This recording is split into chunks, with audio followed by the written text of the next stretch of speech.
In the previous lecture, we had started looking at what are called local maxima and local minima of functions at a point. We defined the notion of local maxima, local minima, and we proved a theorem which gives us a necessary condition in terms of local maxima and minima. And this theorem said, if f is a function on an interval a b to r and c is a point in a b, then c and if c is a point of local maxima or minima and derivative exists, then f dash of c is equal to 0. So, we said this is a necessary condition, that the condition that the derivative is equal to 0 is a necessary condition for the function to have a local maxima or minima at the point, and this is provided the derivative exists. But let me caution that this is this theorem is only a necessary, this condition is only a necessary condition. This may not be sufficient, meaning that the converse of this theorem need not hold. So, what does that mean? That means a function may be differentiable at a point, the derivative may exist, but this point C may not be a point of local maxima or minima. You can wonder why this is happening. So, let me sketch a graph for you, and you can always look for functions with that property. So, let us look at this is a point C. At this point C, the graph is differentiable and the tangent is horizontal.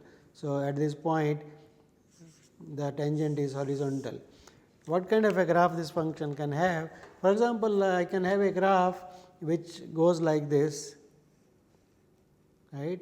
At this point it is, and then it comes down. So, at this point the horizontal line is a tangent.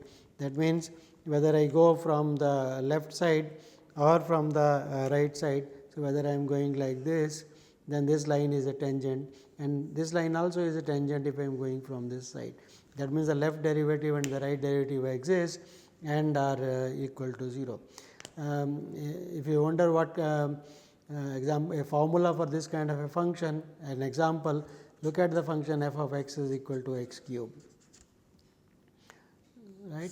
So, try to see that at x is equal to 0, f dash of x is equal to 3 x square equal to 0 at x is equal to 0, but x is equal to 0 is not a local maxima or minima, because on the x cube, when x is bigger than 0, f of x is bigger than 0. So, immediately on the right side of 0 the function is positive, immediately on the left side of the function is negative. So, at 0 we cannot say that the value at 0 the value is 0, at 0 f of 0 is equal to 0. So, 0 is a point of neither maximum nor minima, even though the tangent is horizontal. So, this condition is only a necessary condition, it is not always sufficient, but still it is a very useful thing, we will see it soon. So, let us look at an example that how is this theorem used. So, let us look at the example of a function f of x which is equal to x square minus 4 x plus 5, x belonging to real line. So, this is a function which is defined for all values of the real line. So, this is a function f from R to R. So, let us try to find out the behavior of this function. First of all, note that this is a polynomial function. So, f is differentiable at all points,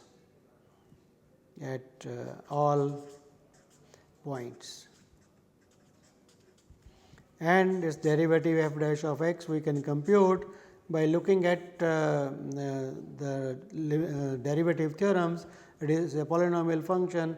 If you recall the derivative of polynomial function, that is good enough, or look at derivative of x square, it is 2 into the power x 2 minus 1 minus 4 x, the derivative of x is equal to 1, so minus 4.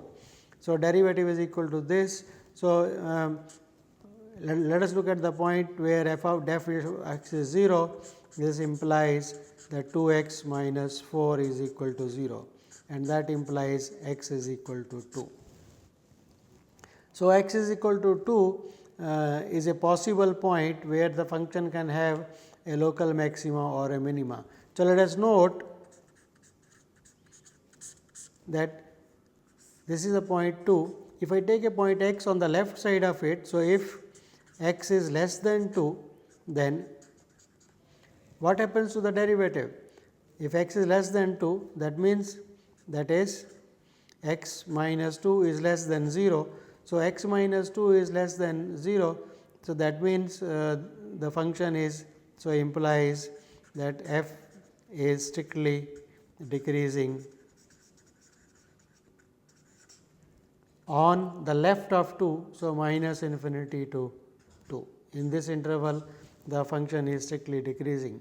And similarly, if we look at x bigger than 2, point on the right side of, if I take a point here, then x will be bigger than 2. So, x minus 2 will be positive. So, function will be increasing. So, f is strictly increasing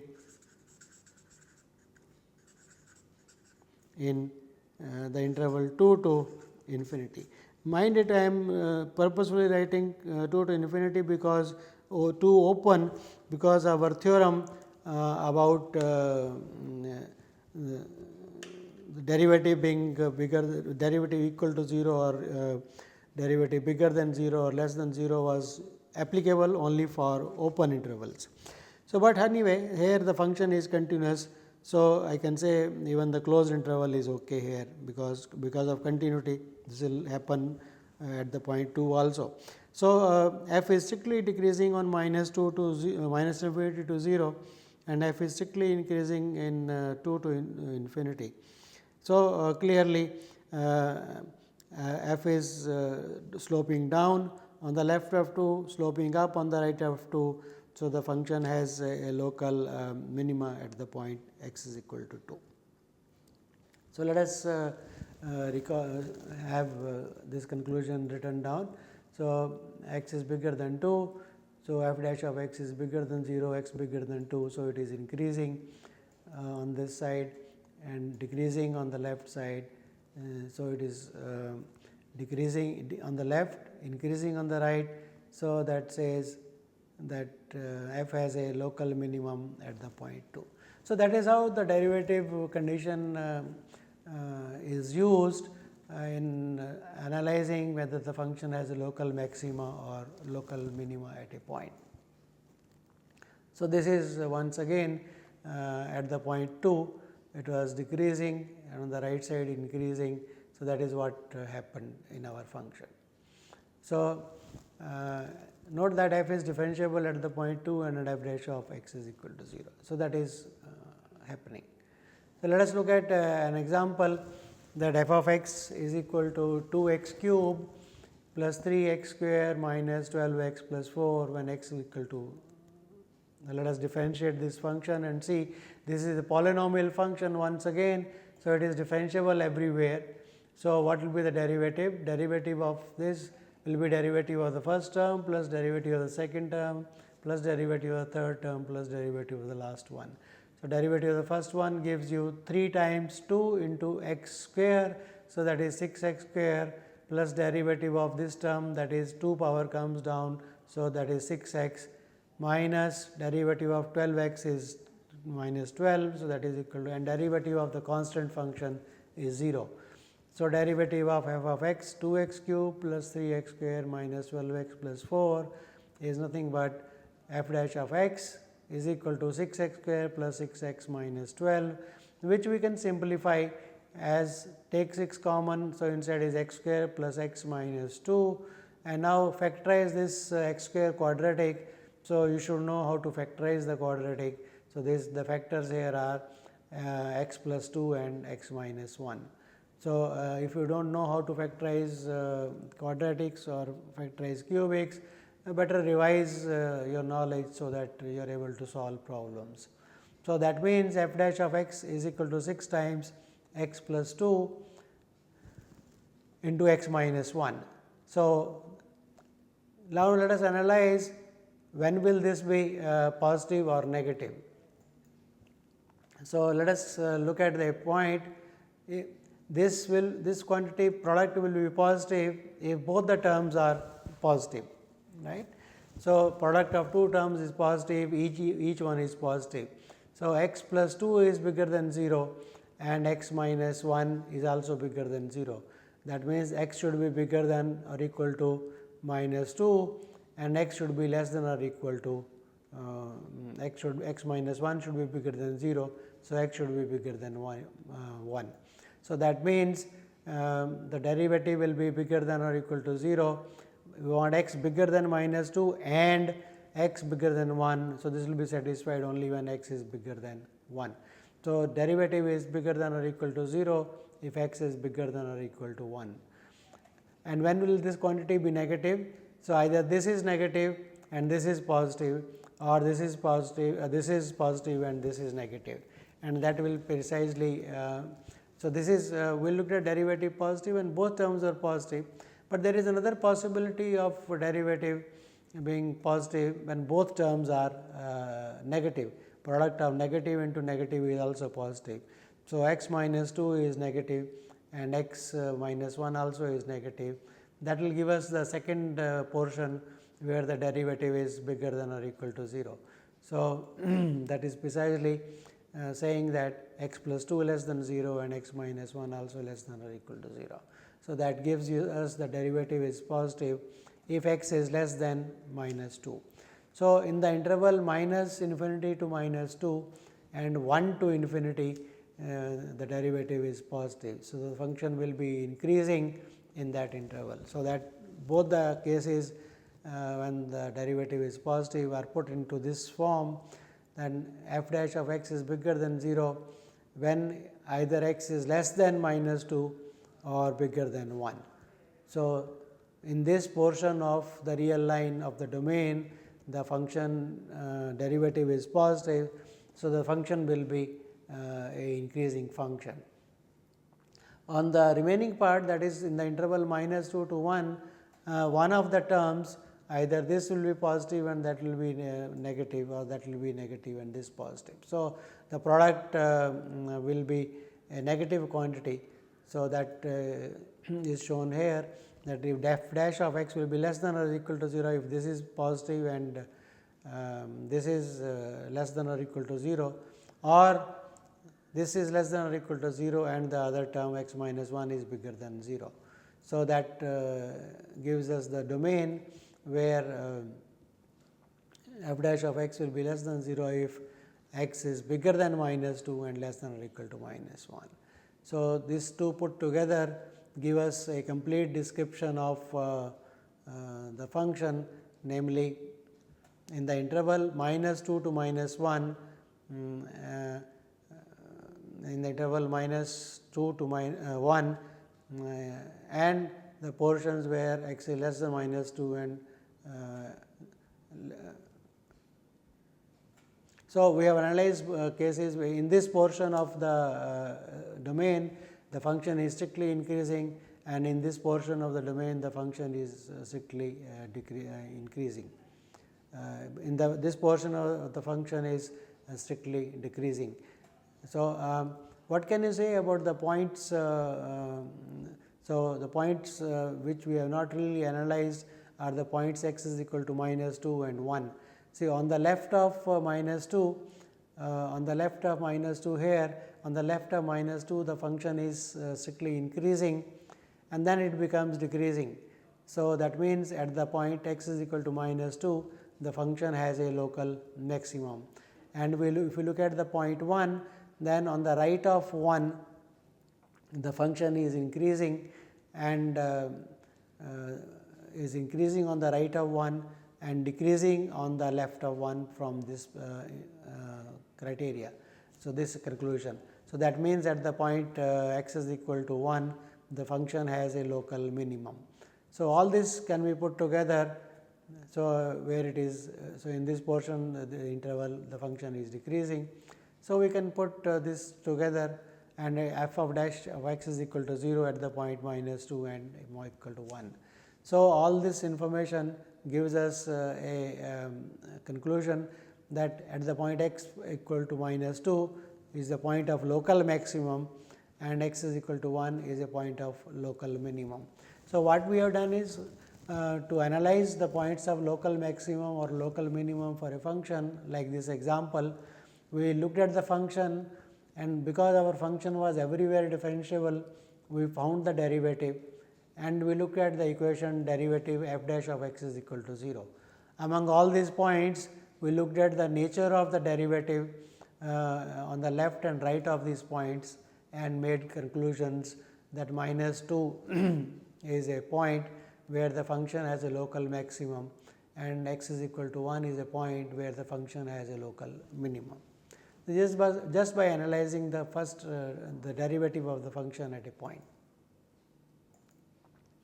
So, further you can look given the function we can compute the values of the function at the point -2 and -1. So, put x is equal to -2 in the equation of the function, you get 24, and you put x is equal to 1 and simplify, you will get equal to -3. So, that means what? At the point -2, the function has a local maximum and the value of the local maxima is 24. So, this value at the point of local maximum is called the local maxima, and at the point x is equal to 1, the function had a local minimum and the value of the local minimum is -3. So, this information can be put together to sketch a graph of the function, namely it right. So, you can also find out what are the points where x is equal to 0, y equal to 4, the graph passes through all these points. So, information what are the intercepts and so on. So, this is the point where the graph 0 and 4, this is the graph where the graph cuts the y axis and x is equal to -2. At this point, we found that the function has a local maximum, because on the left the derivative was strictly positive. So, function is increasing on the left side and on the right side the function is decreasing. So, this point gave us a conclusion that this must be the point of local maximum. And similarly, at this point x is equal to 1, the value is 1 comma -3. On the left side of it, the function was strictly decreasing, right, and our analysis said it is strictly increasing on the right side. So, that is the graph. So, this point must be a point of local minimum. So, that is what. So, that data is all transferred into this picture, and this is what we call as the curve sketching or sketching the graph of the function. So, this is how calculus is used to sketch the graph of a function. We have taken a very simple cubic equation and sketch the graph of it. If you know a bit of algebra and you know what is called the fundamental theorem of algebra, given a cubic, it must have it can have at the most 3 real roots. It will have always a real root. So, in this case, you can see that the graph of this function is actually cutting the x axis at 3 points. This is one point, this is the second point, and this is the third point. So, this cubic has got 3 real roots. That one can actually prove using the calculus tools exclusively. So, this is how calculus the properties of the derivative are used, exploited to sketch, analyze the graph of a function. So, in this graph, let us just note one thing. We have said this is the point of local maximum and this is the point of local minimum, and you can see in between this point -2 and -1, the graph is coming down, right, and then there is something happening at it. There is also a kind of nature of the function changes, the graph changes. It was, now it keeps on coming down, but then it has to go up in a nice way. So, at somewhere in between here the nature of the function is changing. We will analyze this more in more detail at a later stage in our lectures, that more detailed analysis of the function in between this kind of a thing. What is the turning of the function, that is called normally, you can feel that the curve was like this and at some point it has turned around like this. So, there has been some kind of inflection of the curve. We will analyze this later on.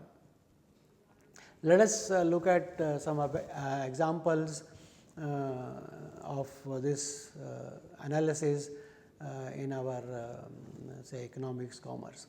So, let us look at an example where the cost of building X floors in an office block requires the following. The cost of the land, that is this amount, that is a fixed amount. Okay. So, that is one normally call that as the fixed cost, that is the cost of the land, that is a cost in any way, whether you build or not, you have to invest if you want to do something. So, this is the cost of the land, and the cost per floor building in that whatever is the structure that you are building, the cost per floor estimated is 2 lakh rupees. So, this is the fixed cost, this is the cost per floor, and you are building X floors. So, based on this, the cost rise per floor is 20,000 into X.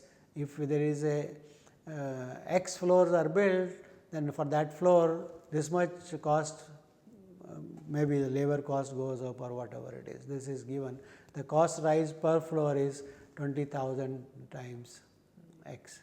So, based on this data, we write down our cost function, but before that, so the question is how many floors should be constructed so that the average cost per floor is minimum.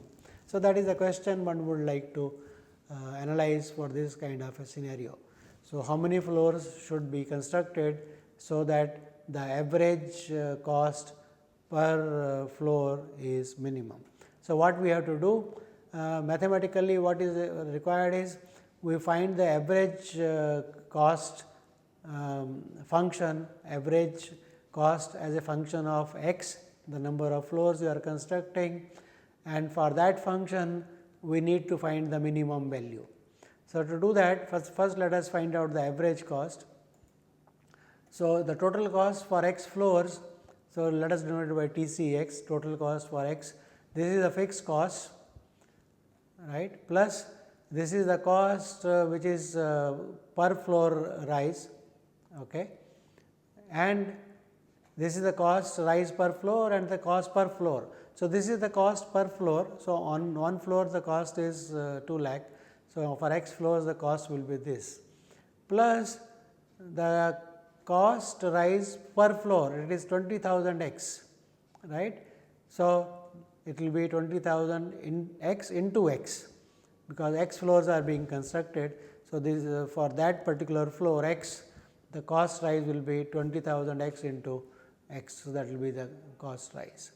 So, this is the cost rise for this is the total cost function given this data.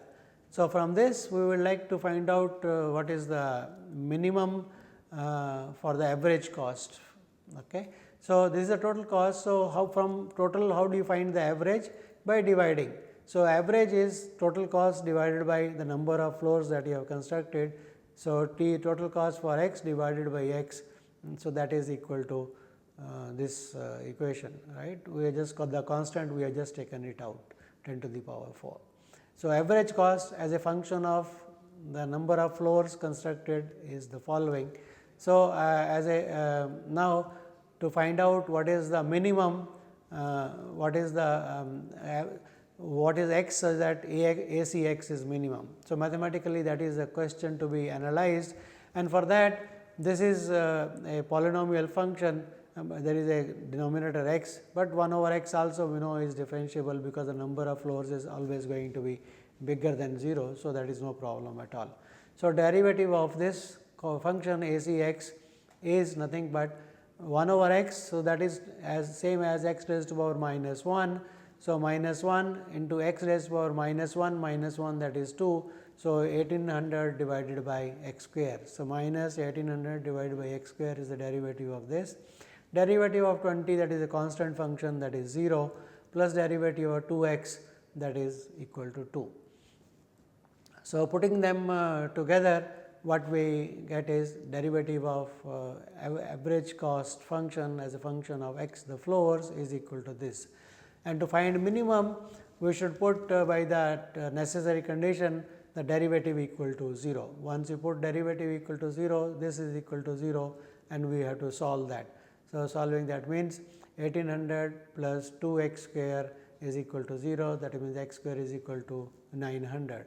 That means this gives us two values, x is equal to plus minus 30, but the number of floors is has to be positive.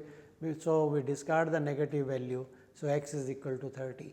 So, for x is equal to 30 floors, the cost average cost will be possibly minimum, but we have to check that. Is that so? On the left of x is equal to 30, if we took 30 is the point we are analyzing. So, and the derivative was equal to this. So, on the left of x is equal to 30, the function derivative is negative, and on the right side of it the derivative is positive. So, this together that comes from here. So, you can look at minus 1800 plus 2 x square. If this is bigger than 0, so that means x square is bigger than 900. So, x is bigger than or equal to 30. So, x is, so for x less than 30, on the left of it the derivative function is decreasing on the left of it, and it is increasing on the right side of it. So, that means x is equal to 30 in fact is a point of local minimum. So, that we have verified. See, the point is that just putting f dash of x is equal to 0 gives us the value 30, but that does not ensure that whether it is a point of local maxima or a local minima. So, we have to look at the nature of the derivative on the left and on the right of it to ascertain whether it is a point of local maxima or local minima. And this says that by that analysis that we have just now said, says that it is decreasing on the left of 30 and is increasing on the right of 30. So, that means what? That means x is equal to 30 is indeed a point of local minimum. So, the conclusion is for this data, the average cost will be minimum when the x is equal to 30. So, this is how calculus tool of increasing, decreasing and local maximum and local minimum can be applied to analyze problems in economics, commerce and management. So, we will look at some more examples and some more tools which will help us to analyze this notion of local maxima and local minima in the next lecture. Thank you.